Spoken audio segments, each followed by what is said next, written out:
Seja bem-vindo ao canal Examine. Contra fatos não há argumentos. Inscreva-se. Ative o sininho para receber nossas notificações. Deixe o seu like se você gostou do vídeo. Compartilhe com o máximo de pessoas que você conhece. Elas precisam destas informações. Vamos para o vídeo. TIM foi construído pelo professor Michael Freeman e é usado em um grupo escolar de Nova York. Idealizado para apagar incêndios em lugares de alto risco para os bombeiros convencionais. Ele sobe escada, sabe tudo, quase tudo. A mão artificial comandada pelos 3 nervos robôs, e pelo cérebro. um deles, ou uma, semelhante a ser humano. Desde que estreou há 45 anos, o Fantástico sempre acompanhou os avanços da tecnologia. Mas e nos próximos 45 anos? Que inovações de hoje vão se tornar parte fundamental do nosso dia a dia? Para os especialistas, o futuro é de robôs e máquinas que raciocinam, aprendem, imaginam, máquinas que pensam. Prepare-se para entrar agora na era da inteligência artificial. Corredor infinito de um dos principais institutos de pesquisa do mundo, os galpões e escritórios das empresas de alta tecnologia, os laboratórios das universidades e dos gigantes da internet na Califórnia. Em lugares assim, jovens cientistas estão inventando um futuro com inteligência artificial.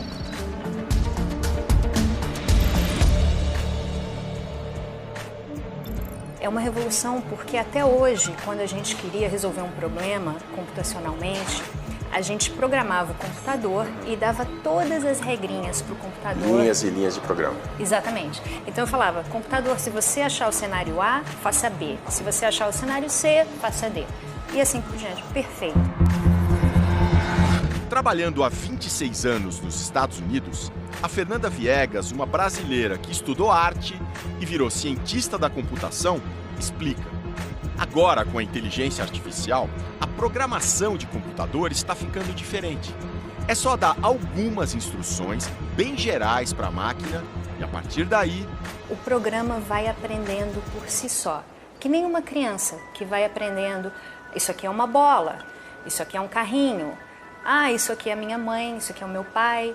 E aos pouquinhos, a criança vai entendendo o mundo ao seu redor. Os programas de inteligência artificial já estão no nosso dia a dia. Quando a gente vê um filme no aplicativo e ele logo recomenda outro parecido. Quando uma rede social sugere amigos. Ou quando um celular mostra o melhor caminho. A vantagem da inteligência artificial é que ela é capaz de abraçar uma quantidade enorme de informação de maneira muito rápida.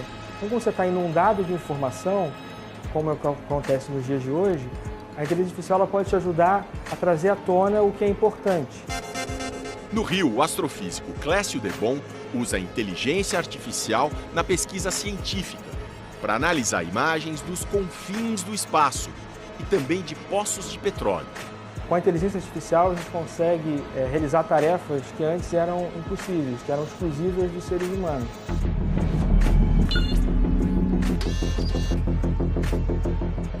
Mas como é que a inteligência artificial faz isso?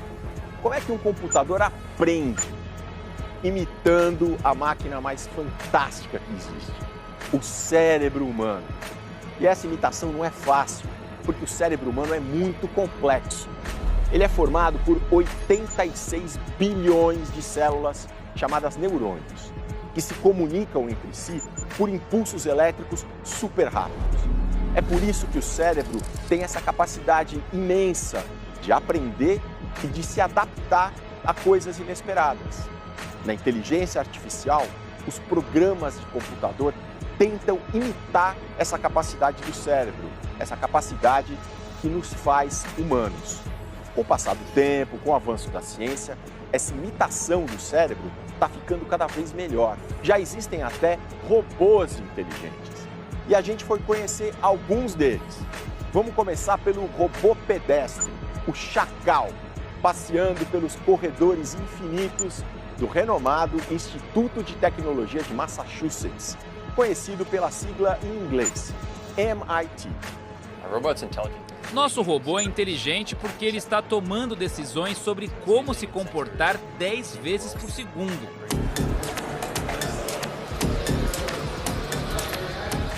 O Michael não está controlando o robô. Ele só falou pro robô, sai daqui e vai para lá. E o que aparecer de obstáculo no meio, o robô vai decidindo o que fazer.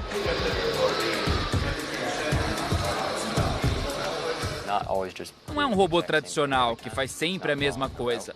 O nosso tem câmeras e sensores que informam o que está acontecendo em volta.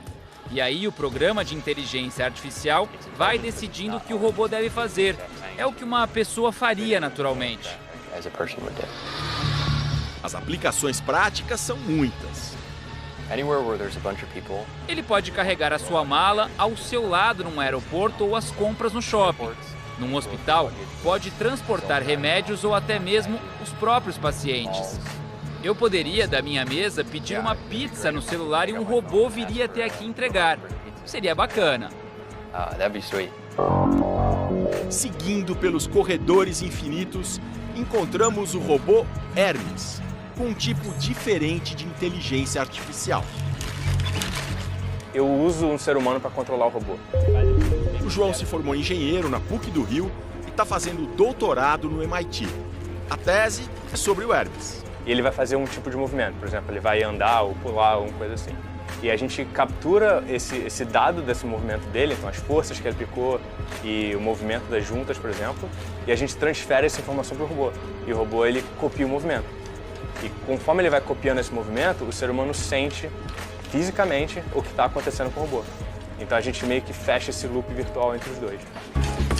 O João está demonstrando o Hermes da cintura para baixo, mas também existe a parte da cintura para cima, que a gente vê nesses vídeos. Agora, você mostrou alguns vídeos em que o robô não está acoplado ao ser humano. Isso. E está se virando sozinho. Isso. É porque ele já aprendeu a fazer, então. É, exatamente. Então, a partir de agora, ele consegue desenvolver essas atividades sozinho, sem controle do ser humano. A inspiração para o nome do robô veio da mitologia grega. Hermes, o deus da magia. E a inspiração para o robô em si veio do Japão.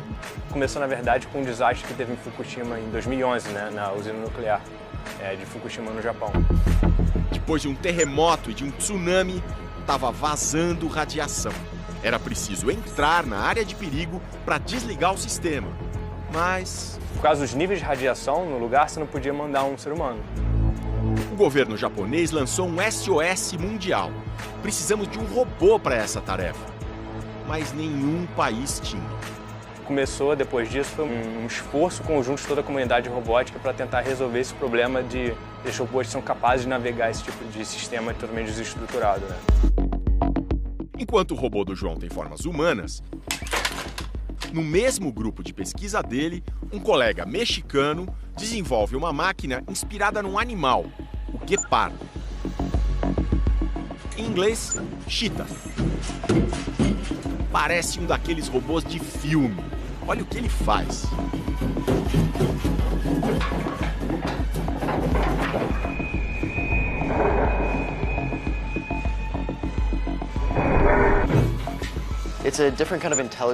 Ele tem uma inteligência diferente, mais primitiva.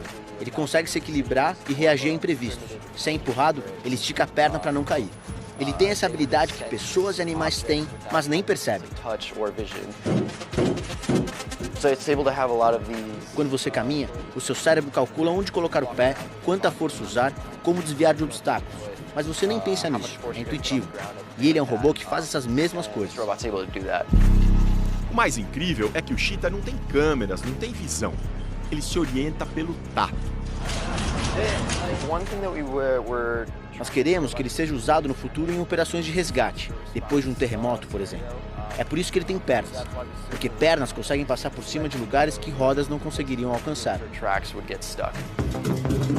Agora que a gente já conheceu as máquinas inteligentes de Massachusetts, vamos cruzar os Estados Unidos, até a Califórnia, onde um outro robô está atraindo muita atenção.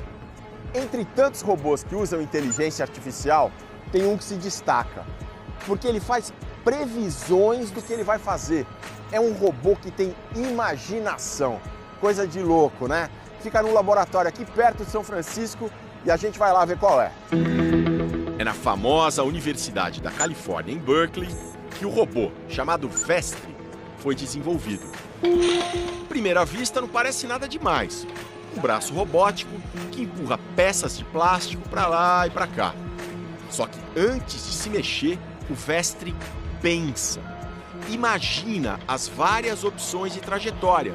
E só aí decide qual é a melhor. E ele consegue improvisar com objetos que nunca viu.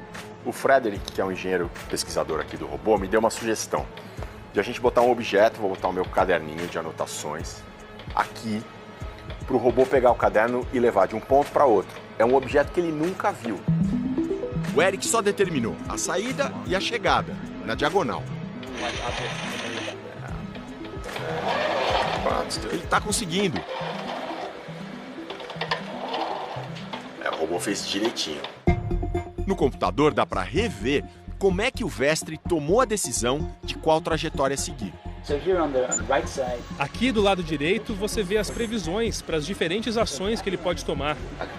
Então essas 3 imagens do lado direito não aconteceram. Era o robô imaginando o que ele poderia fazer. Exatamente. A de cima é a que ele achou a melhor. E aí o robô fez. O chefe da pesquisa explica por que um movimento que parece tão simples, na verdade, é um grande avanço. Existe um fato curioso da inteligência artificial que é o seguinte: coisas que pra gente são muito difíceis, como jogar xadrez, pras máquinas são fáceis. E coisas que pra gente são muito simples, como mover os braços e perceber o mundo, pra elas é muito complicado. O Vestri, o Cheetah, o Hermes, o Chacal. Cada um no seu estilo, todos robôs que usam inteligência artificial para fazer o bem. Mas e se a inteligência artificial fizer o mal? Na série de filmes do Exterminador do Futuro, um sistema militar com inteligência artificial se revolta contra a humanidade e provoca uma catástrofe nuclear. Pessoas influentes, como o bilionário Bill Gates e o físico Stephen Hawking, que morreu esse ano, já pediram limites para a inteligência artificial, para evitar o descontrole, para evitar um apocalipse provocado por máquinas do mal.